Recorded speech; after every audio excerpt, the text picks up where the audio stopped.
बिस्मिल्लाहिर्रहमानिर्रहीम अल्हम्दुलिल्लाहि रब्बिल आलमीन वस्सलातु वस्सलामु अला सय्यिदिल अंबिया'i वल मुरसलीन रब्बि इश्रह ली सदरी व यस्सिर ली अमरी वहलुल उक़दतम मिन लिसानी यफ़क़हू क़ौली अम्मा बाद नफ्सी कोरुस अटि अटि नफ्सी कोरुस पशेमान नफ्स छु मदहोश हांकल चटी नफ्स इमरोट सुबोत लामकान। अल्लाह ताला का लाख लाख शुक्र है कि जिसने हमें फिर से हमारी ज़िंदगियों में ये बाबरकत महीना अता किया। हम सबको बखूबी वाकिफ़ हैं कि इसकी अज़मत क्या है। आज हम अज़मत पे नहीं जाएंगे क्योंकि हम सब जानते हैं कि इसकी अज़मत क्या है। असल में जो महीना है ये जो माह मुबारक माह रमज़ान का मकसद क्या है। हम जो रोज़ा रखते हैं इस महीने में असल में इसका मकसद क्या है। हर एक इंसान ये महसूस करता है कि इसके अंदर खैर का जज्बा भी है और शर का जज्बा भी है। एक इंसान के अंदर खैर और शर कशमकश मुसलसल चलती हैं। इंसान को भूख लगती है, प्यास लगती है और आराम के लिए जगह की ज़रूरत है। ये चीज़ें हैं ये एक हैवान के लिए भी ज़रूरत हैं। अब हमें देखना है कि अगर ये चीज़ें हैवान को भी ज़रूरत है और इंसान को भी ज़रूरत है तो हैवान और इंसान में क्या फ़र्क है। ये जो हैवानी तकाज़े यानी कि जो इंसान को भी ज़रूरत है और हैवान को भी ज़रूरत है, इसके अलावा जो इंसान को हैवान से डिफरेंट करता है, मुख्तलिफ करता है, अलग रखता है, वो क्या है। इंसान के अंदर ईगो अना खुदी है। इंसान हैवान है मगर हम ये नहीं बोलेंगे हाँ हैवान है, लेकिन हैवान जो हैवान को ज़रूरियात है वो एक इंसान को भी है। अब कुरान में है कि जो इंसान है इसमें क्या है, इसमें अन्ना है, खुदी है, सेल्फ है। यानी कि जो हम खुद करते हैं, हम एक तो वो हम खुद करते हैं और दूसरों पे भी हम डिपेंड हैं। दूसरा क्या है, ये जो हमारा नफ्स है ये एक नफ्स अमामा, मैं खाली ये बोलूँगी नफ्स अमामा क्या होता है। ये वो नफ्स है जो इंसान को बदी का हुक्म देता है।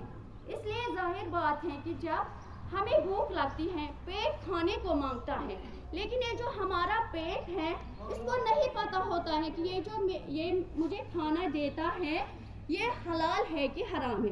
ये किसको देखना है, ये एक इंसान को देखना है। यहाँ पे भी इंसान और हैवान में ये फ़र्क है। जब हैवान कुछ खाता है वो नहीं सोचता है ये हलाल है कि हराम है। यहाँ पे भी ये डिफरेंस आती है कि जब एक इंसान खाता है इसको मालूम होना चाहिए कि ये जो मैं खाता हूँ ये हलाल है कि हराम है। ऐसा कोई साहबी हिम्मत आदमी दुनिया में कोई काम नहीं कर सकता जब तक अपने हैवानी तकाज़ों को दबाना काबू में न रखे। इसके लिए लफ्ज़ है सेल्फ कंट्रोल, ज़ब्ते नफ्स। ये जो खुदी हैं अना है, अगर ये इतना कवी नहीं है कि वो अपने हैवानी तकाज़ों को कंट्रोल में न रख सके तो फिर ज़िंदगी में कोई काम नहीं कर सकता, तो फिर ज़िंदगी इसे गुजार जाएगी, वो ज़िंदगी बसर नहीं करेगा।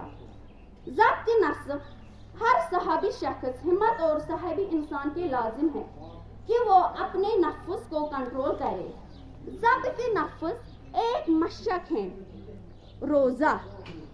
अब आया समझे रोज़ा क्या होता है, अपने आप को कंट्रोल में रखना। ये नहीं कि हम भूखा दिन भर भूखा रहेंगे, कुछ नहीं खाएंगे।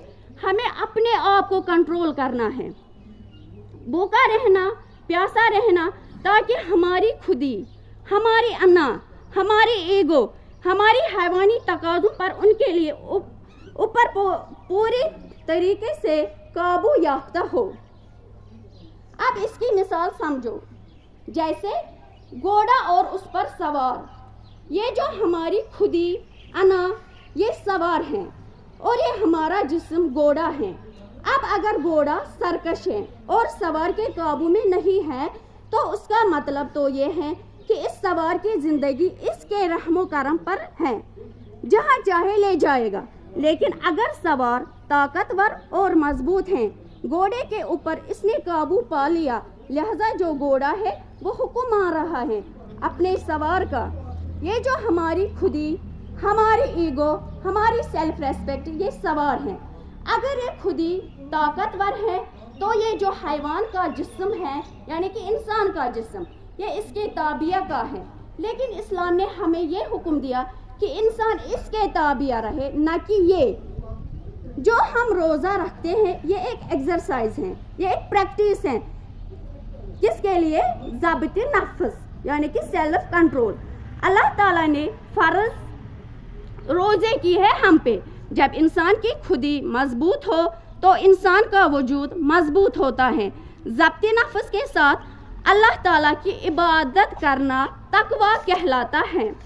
یہی تقویٰ ہوتا ہے پرہیزگاری. کس چیز سے پرہیز ہمیں کرنا ہے؟ گناہوں سے، برے کاموں سے. اللہ تعالیٰ سے یہی دعا کرتے ہیں کہ ہمیں اس مہینے کی برکت سے نوازے اور ہمیں تقویٰ کے لوگوں میں اٹھائے. وآخر دعوانا الحمدللہ رب العالمین.